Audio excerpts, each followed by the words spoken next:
Not gonna lie, I fully expected to be recording a brand new angry falling in verse fanboy drinking game, but the fanboys didn't try to scream at me this time. Maybe next time, I don't know, but we will cross that bridge when we get there. Until then, we're talking about Fleshgod Apocalypse. Bum bum. Good morning, metalheads of the internet, and welcome to a brand new episode of the Metal Meltdown. Today we are talking about the latest studio album from Fleshgod Apocalypse entitled Opera. This is the sixth full-length studio album and the first in nearly 5 years from this Italian death metal crew, known for their combination of symphonic metal, technical death metal, melodic death metal, orchestral and classical influences, all brought together into a bombastic, massive cinematic package.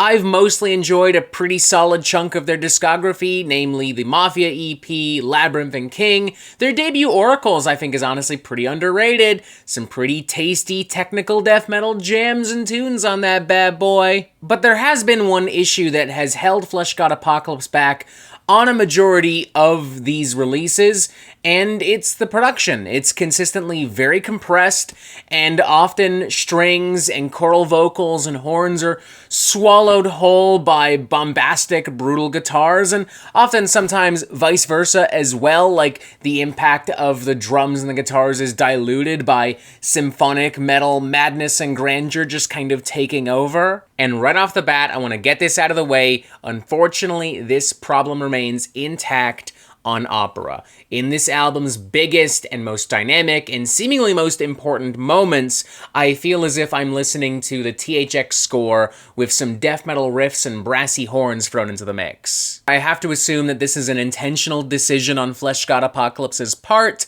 I have to assume that they want it to be this loud and this compressed.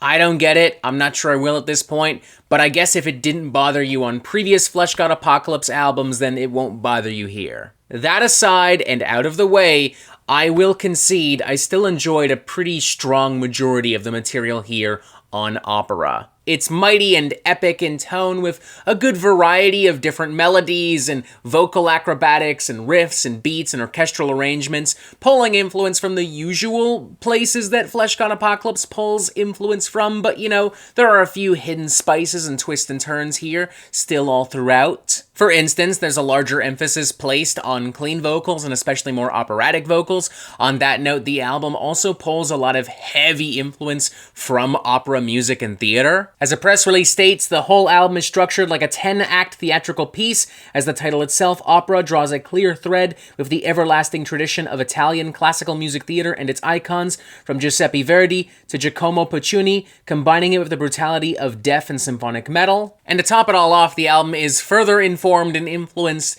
by a near-death experience that the band's mastermind Francesco Paoli had while mountain climbing back in 2021. This particular knowledge makes a cut like I Can Never Die feel all the more defiant and declarative and triumphant right off the bat. Like, I'm riding with Francesco. There's energy out the fucking wazoo here. Some of the most brutal and battering death metal percussion here, and that definitely sells how heavy this moment is, but the real star of the show is the harmonizing, clean vocals. Like, you have these more weary, aching, anguished kind of cleans, but harmonized and kind of working in unison with these, beautiful operatic highs.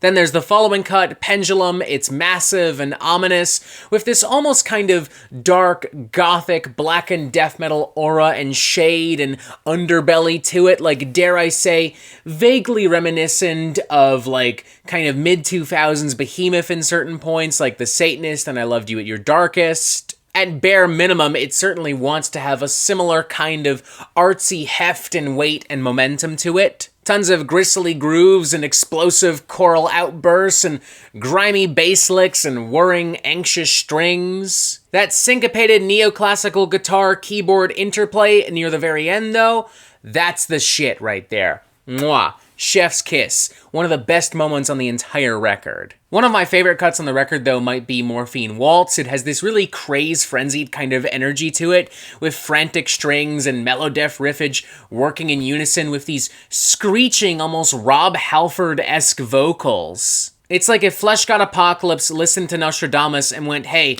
what if we did this, but we made it, like, good and fun and cool, and we put some fucking life and energy in this fucking thing. The former of which kind of sounds like Nightwish trying to go into more of a mellow-def direction with a lot of neoclassical influence and clean feminine vocals kind of taking the lead for the most part. Some nice emotive mellow-def licks here too. Whereas the latter plays out more like a symphonic death metal ballad of sorts. More somber, more morose, more melancholic and slow-paced. Truth be told, this track probably would edge Matricide 821 out if it weren't for the incredibly unintentionally goofy climax. Like, the fact that the track fades out instead of properly resolving and building to a cool climax is, in and of itself, kind of lame, but the fact that it then officially ends on, like, a goofy kind of record scratch moment, it cracked me up. Honest to God, it did. The fact is, a record scratch sound effect and sample has been used for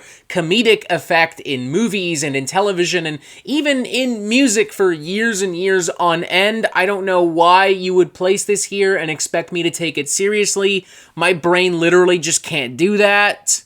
And just the fact that this then immediately transitions into the official closing number and title track, Opera, which itself is a pretty safe kind of little keyboard ditty, super underwhelming. Part of me wants to give this a 4 out of 5 because I do think there's some genuinely really beautiful and brutal stuff on display here, but another part of me wants to give this a 3 out of 5 because I feel like, you know, the compression and, you know, the goofy kind of record scratch and the underwhelming finish, you know, that just kind of brings the whole experience down. So what we're going to do today is we're going to do some math, we're going to split the difference, go right down the middle, we're going to settle with a 3.5 out of 5. It's a good record. Warts and all, and believe me, there are warts. But there's also a lot of all. I think that Francesco and Fleshgod Apocalypse mostly succeeded in telling the story that they want to tell.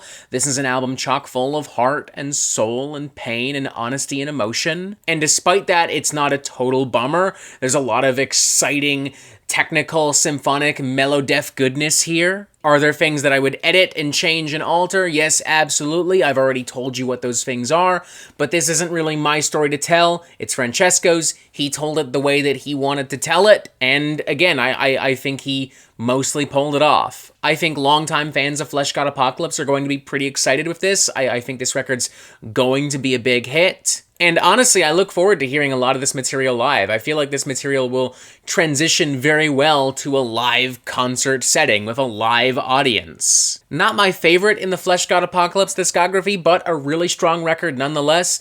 3.5 out of 5. Check it out. And that is it for the Metal Meltdown. I am not an expert, nor do I claim to be. So what do you think? Do you like this record? Do you not like this record? And what do you want to hear from me next? And thank you for watching. Make sure you press subscribe right here so you get updates on the Metal Meltdown fucking immediately.